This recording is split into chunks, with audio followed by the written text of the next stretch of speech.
Sesikhona sesinaye namhlanje umuntu esiniphathele yena elimthanda kakhulu enizowuthakasela umculo wakhe la ku Get to Know Your Artist la usuzokwazisa khona kabanzi umculo nomuntu omthandayo. Uzoyichaza namhlanje sinaye uMeya.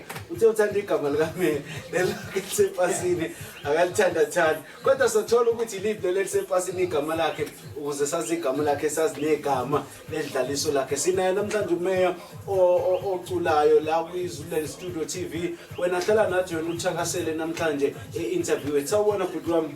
Brazo kambanje. Ngiyaphila njani wena? Akunandi kakhulu. Ngiyaphila mfowethu. Namhlanje sila ku Zululand Studio TV. Kuzwile ukuthi awuthandi leli igama lelo vele ungazizwa kahle umuntu ekubiza ngegama lakho empela. Kodwa singathakasela ukulazi igama lakho futhi la ngempela. No, kafushane ngithanda ukubingelela uMandla waShabangu. Azona igama likaMeya. Ngibingelela konke la ufinyelela khona ke Zululand Studio TV. Meya ngelezi umhlaba wonke nje. Yonke. Masikhuluma nje ngomhlaba wonke wena Meya la. Akukho la khona ifike khona uthola ukuthi anginazi isikhulu. Kodwa nje kafushane ngithola sengilula ake ngilibambe lapho ngithi nje ngiyabingelela. Singene ngayo ingoma yakhe, ikhona ingoma yakhe esingene ngayo namhlanje uzosichazela kabanzi ngayo. Sizwe ingoma yakhe emnandi kangaka, inamandla kakhulu le ngoma lena. Hit yakhona itrack uyezwa ukuthi umsindo uhlanganiswa abantu abawaziyo.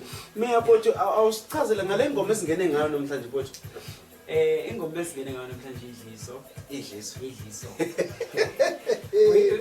Ezino sisesikhathini lapho nesithanda abasikwethu. And more especially it's Baby Valentine on Friday. So you Baby Valentine sikhuluma about idliso. La khona umuntu nomuntu enzela umuntu wakhe izinto and only found out ukuthi our enemies or even nama enemies wakho umuntu wakho abanama doubt ukuthi no it seems as if udlisiwe ubani udlisiwe, not knowing ukuthi we care ngabantu esibathanda. So mangabe sibenzela izinto kwabanye babantu uthola ukuthi mina ezoMeya I do have ama friends kodwa futhi only found out my relationship kunamanye futhi ama friends abheke relationship yami umuntu wami abheke relationship yakho nomuntu wakho. If ngispola umuntu wami let me say ngithengele imoto nalokho nje ngithengele imoto akhona ama friends futhi relationship yethu not even looking to the last when ngilandele emculweni kunombani nje umuntu osuke relationship la khona esuke spoil umuntu wakho kodwa nje usuke kukhona ama friends akhona banithengele imoto bani sidlisiwe ubani uthengele umuzi udlisiwe understand yonke lo nto leyo wena wasuqala isihlongo idliso. So ngase ngithi ke mina ke ake ngiqale idliso lesi sihlongo mangithi idliso bese ngibala izinto engithi mangabe zenze kwi relationship bethu abantu ngabe idliso vele leli lezivulu bani enze kanje I know vele udlisiwe yabona only found out ukuthi bazoyisho lento le kanjalo la khona umqhubeko the poet Majolo wale Melmoth uza include ukuthi lo muntu labo usuke bethi ngidlisiwe ngaye umuntu ukuthi makufanele ngabe ngiyena ngathi ngathola upopcorn ngihlale phansi ngibuka lapho shoot yahlise ubuka into enzima understand sibuka ubukhazikhazi Idliso leli likaMeya ngiyacabanga ukuthi futhi i-single track noma i-full album nje khona. No njengamanje kuseyi single track album sasebhizinisi esazo shuba kakhulu Sazoba mnandi. sazo abanye impela mangisuke ngithi uzumtshela umakhelwane athenge enye impela ngoba isebenzi le talking about ukuthi izinga ama levels ayangokwenyuka understand uyalizwa nawe idliso the way isinto singakhona. So just Tell umakhelwane wakho ahamba othenga enye impela ngoba leyo kuqala isebenzana. Okay sikuyo iZululand Studio TV la sinoMeya khona sizazo ngibuze khona ama questions esinawo Meya ngale album yakho ngathi kuningi namhlanje umuntu akazokuthola ekwazi. Meya mfowethu usadila nama single track or noma kukhona ama albums asekhona before? Ya njengamanje ngidila ne single track. Eminyakeni endlule ngama album not even album ama-album akhona album emaqala ngo-2012 umnandi then the following album ekade ngo-2014 kwayistyle esisha third one wawuthula ubukela ophuma ngo-2015 and then 2018 kwazophuma ubajulile.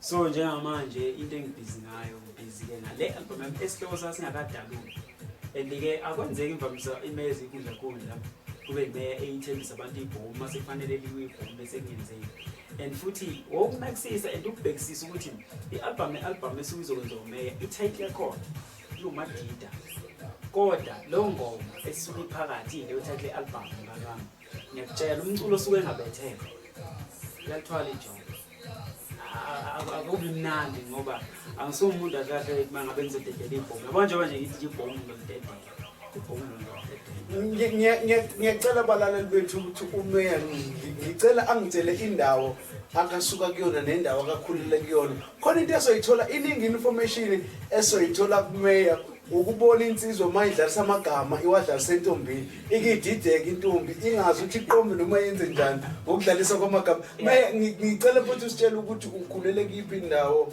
wakhula kanjani umeya lo ozikhundla umhlaba wonke nje ngikhuleleke enjomelwane ngikhulele ile ndawo ngokuzalwa ngazalelwa khona then ngokufunda futhi ngafundela khona ngaqala ke eQhawabethu ibanga lami lalapha grade 1 osathi first year ngaleso sikhathi hayi njengoba nje manje kwabizwa ngalezi izinto ngabo lezi yabona and then ngaze ngaqeda ugrade 7 khona futhi ngaqhubeka khona futhi njengomelwane ngawubamba ugrade 8 eNcapha High School ngaze ngawuqeda khona umatric futhi then from there ngabe sengihamba ngoba uma ngabe ubizo lakho lokubiza la kusuke lokubiza lakho kuyephoqa ukuthi ushiye abantu abathandayo ushiye abantu ophila nabo uhambe yela lokubiza lakho ngabe sengithatheka uhambo lami lekwehlala enkandla ngahamba ngahlala enkandla kwacaca ukuthi alukho khona ngabhaya futhi enkandla ngaba ke kwaNongo yabo njengamanje ngihlala kwaNongo ngihlala Solomon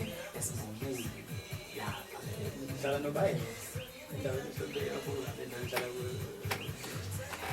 la isehlala khona kodwa nganongoma effect ngamanje nasehlala khona ngiyyazi so butwami inamba zibe kanjani kuma album ngiyazi ukuthi ukwenza album akusiyi imali encane and futhi usuke ungalahli lapha usuke ubeke effort yakho yonke kuma albums akho so ama challenge okube nawo agcine kwenza njani ukuthi umculo uyeke noma ubuyele emuva abo brother ama challenge if ngikhuluma ngama challenge nanombani ngicela ukuthi ayilalisise lenkulumo and futhi lento engizoyisho la noma ngabe umuntu ngicela ukuthi namhlanje ilalisise ngokuzomaka maningi ama challenge esibhekana nawo especially in music ndiyakulaza umbuzo nakho album since 2012 album yokuqala okunzima brother because kulokho ngayenza ngisesesikoleni and umuntu wangisiza kwabo phela Majola solo then wangixhumanisa nabantu ababezongirecorda by that time in 2012 into ngizinga batholakala lo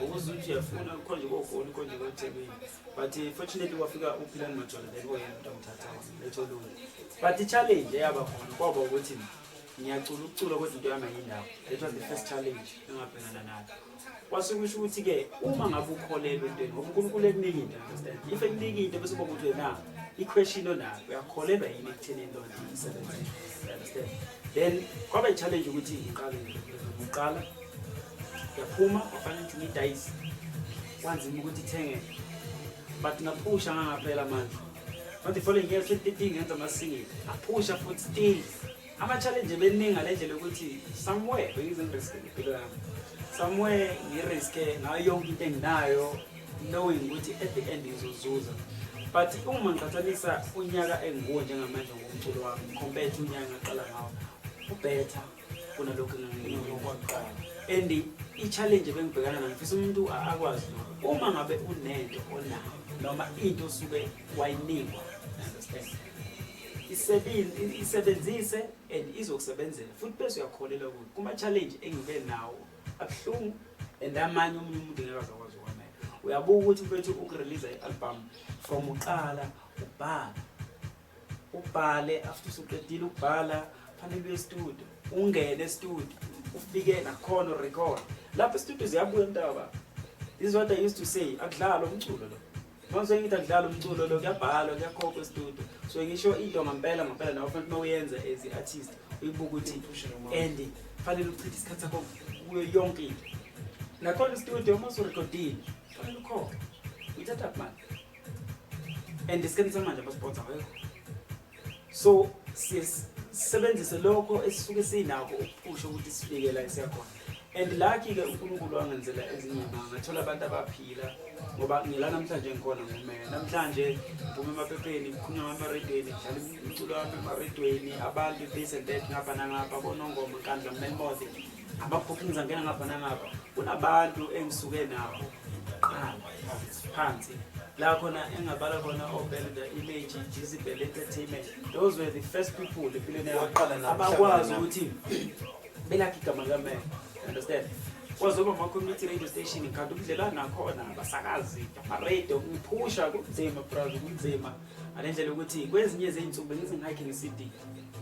Only found out nginayo imali yokubuya nginayo mangingena emotweni ngayikha nge-CD ngidayisela i-CD wena ezidrive CD yami 30 rand cela udayisela nizwana sipani sami asisipani sami mase umuntu esesithanda ngithi yazini ngoba vele uzoyithenga le-CD ngicela sesiyithatha mina ngizokwehla emotweni thatha lo-CD leyo wena and leyo mali esiyisikhonsiphela imali yokubuyela ngayo ubunzima kokunye risk ngale ndlela ukuthi even abantu ezengisipana nabo by that time uBuzisto Luthando Nzuzo oKangaroos dizi nje bubonke besizistress ngempilo zethu sambe sokwakha ama-blogs emzini abantu sithatha imali leyo sigibele siperformela imali but singena nkinga besike-enjoy even namanje noma sesinegotiate akulula ukusebenzela igama lomculo ngendlela engazi ngakhona azizwe ingqinamba zikameya indlela akachaza ngakhona ama-challenge akahlangane nawo emculweni kodwa I wish ukuthi meya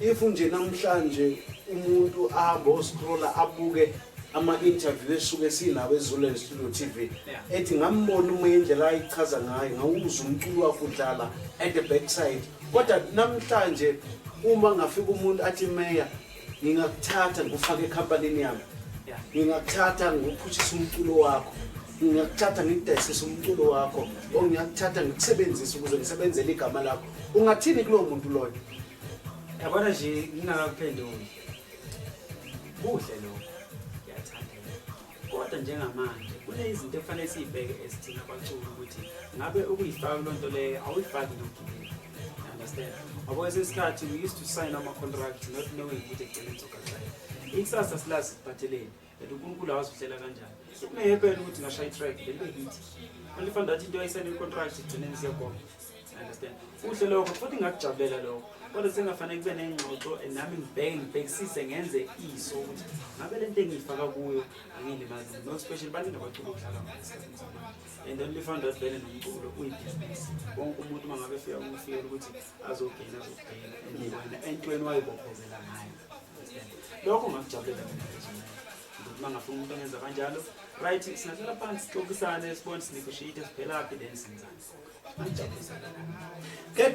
get to know your artist njalo ngolwesibili la sikuphathele khona ama-artist wethu esiwathandayo siyabuya sizophinda futhi sidlala enye ingoma kameya ekhona esinayo namhlanje studio ehlala nathi uhlale nathi sikuphathele kamnandi get to know your artist njalo ngolwesibili TV la sihleli khona nomeya uhlelo lethu sesiyaligoqa ngiyafisa ukuthi umeya adlalele ingoma eyi-1 nje noma ayishabelele noma uzoyicula kuzoba kuyena ukuthi wenza kanjani kodwa sifuna ukuzwa ivoice yakho umeya ukuthi uma sese-studio izwi ulibeka kulow noma ulibeka libe phezulu meya futhi ngiyacela futhi usenzele noma yiphi ingoma yakho eyithanda kuma-album ngiyazi ukuthi unama-album amaningi more than 6 ama-album usunawo njengamanje kodwa siyacela eyodwa nje ingoma yakho nje yabona qhawe lami ngicela ukuthinta le ngoma njengamanje njengamanje uthinta idliso thinta idliso ingoma etrenja ingoma ethandwa abantu ingoma edlisile vele idliso then uzoshaya yona njengamanje okay alright idliso lami mina ngasho ngathi lo owami naphinga Tantokazi, intokazi, qhawekazi, uyangichaza nkosikazi, yemina ngifuna inkosikazi, engizoyifaka indandatho, impatho noma uthando, impatho noma uthando, intando noma yidliso, intando noma yidliso, ukuthanda umuntu kanje kugcina sekudida ingqondo, ya imizwa yami seyigcwele yena isivala ucobo, ngokwemicabango ngibona ifuture, ayokwezolo, de. Wasaba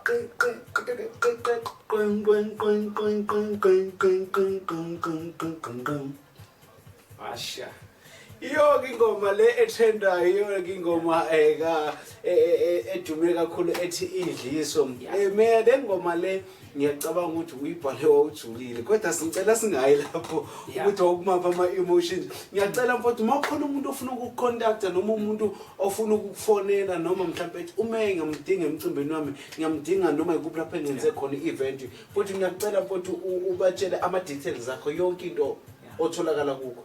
Ya njengamanje on Facebook, Twitter, Instagram. Umeya lo. Umeya wakho please make sure ukuthi umeya lo English MAYOR. Umeya lo. Facebook, Instagram, Twitter and also Facebook page umeya lo. Then bese ukuthi lapha ku WhatsApp. WhatsApp wami it's 073 503 6090 073 503 6090 and any number I'm ngitholakala kuyona 076 2139 605 076 2139 605 24/7 ngiyatholakala kuzo zonke lezi ndawo noma ngabe nini noma ngabe kuphi ngiyatholakala njengamazing lakho noma phela umfuna khona ume ukuthi azoba nandise emcimbini wakho ngamthola ku Facebook na Instagram na Twitter ukhona na ku WhatsApp ukhona wena hamba obhala nje useshe umtshela ukuthi meya ngiyadinga ukuthi uzoba usizo kwi-event ozobe unayo wena mthinta umeya abe khona. Siyabonga kakhulu meya mfowethu ukuba nawe la kwiZululand Studio TV. Siyabingelela emakhaya wena osanda kuvula i-TV yakho siyakubingelela la ukhona hlala nathi wena njalo ngolesibili get to know your artist. Baningi ama artist esikuphathele wona ngicela wenze sure ukuthi uya lapha ku Facebook page wethu ufike ubhale lapha na kwi get to know your artist show bese uyabhala ukuthi ufuna usikulethele muphi umculo noma ufuna sikulandele bani sizoku-interviewa sizokwenza lokho thina okusoyo. Hamba ku Facebook wakho uthi Zululand Studio TV uzosithola sibase kakhulu ku Facebook sizohlala siku-update zonke izinto esuke zenza as i-Studio TV. Hlala nathi wena sikuphathele kwi get to know your artist. Siyabonga kakhulu. Salute.